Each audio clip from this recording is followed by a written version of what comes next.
Shout out sa ating lahat mga karona, kumusta na po tayong lahat? Kumusta na ang ating mga puso't damdamin? Alam ko napakarami pa rin sa atin ang medyo nalulungkot at syempre nag-aabang sa bagong update patungkol sa ating prinsesa. Ano na nga ba or ano na mga karona ang ating mga update dyan? Sana ay makapag-iwan kayo ng inyong mga nararamdaman, komento at opinyon at ibabasa natin yan.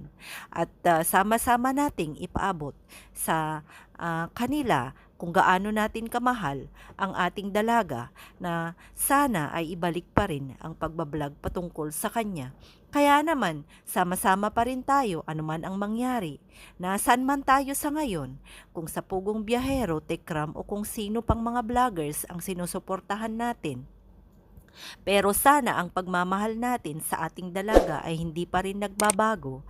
Aantayin pa rin natin kung kailan ito ibabalik. Kaya sa ngayon ay mag-iwan lang kayo ng inyong opinion at sana ay ma-share natin at ma-like ang ating mga uploads upang sa ganun ay sama-sama nating ipaabot ang ating iisang adhikain at syempre ang pinakamahalaga sa lahat ay ating continuous na panalangin para sa dalaga upang sa ganun ay hinaway tuluyan na itong gumaling at ika nga nila ay iso-surprise na lang tayo kung sakaling gumaling na ng tuluyan ang dalaga. Ano sa palagay nyo? Maaantay kaya na gumaling ang ating dalaga bago ito i-vlog? Sana ay makapag-iwan pa rin kayo ulit ng inyong komento patungkol dito. At sana kung ano man ang inyong mga ginagawa dyan at kung ano man ang magandang gawin habang nag-aantay tayo at kung ano man ang pwedeng libangan natin dyan ay pakishare lang dito sa video nating ito dahil alam ko napakarami sa atin ang mga anxious kung ano na ang ating mga ibang libangan kung hindi ang magintay at syempre kailangan natin ng pagkakaabalahan upang sa ganun ay ma-divert ang ating kaisipan sa pag-aantay sa ating dalaga. At kung ano man ang hidwaan ng bawat grupo, sana ay pabayaan na lang natin, ipasa Diyos na lang natin kung ano man ang mga pinagsasabi nila sa ating dalaga.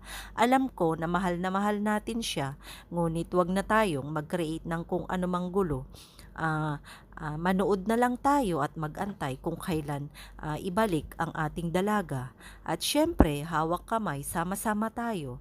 Ipanalangin rin natin ang ating mga senior citizens, mga sponsors na talaga namang anxious at eager na makausap ang dalaga at syempre makapagbigay ng kanilang tulong at suporta ay sana mabago na nga ang sistema sa lalong madaling panahon. Kaya naman huwag tayong mawalan ng pag-asa. Ang ating iisang adhikain para sa dalaga ay napakahalaga.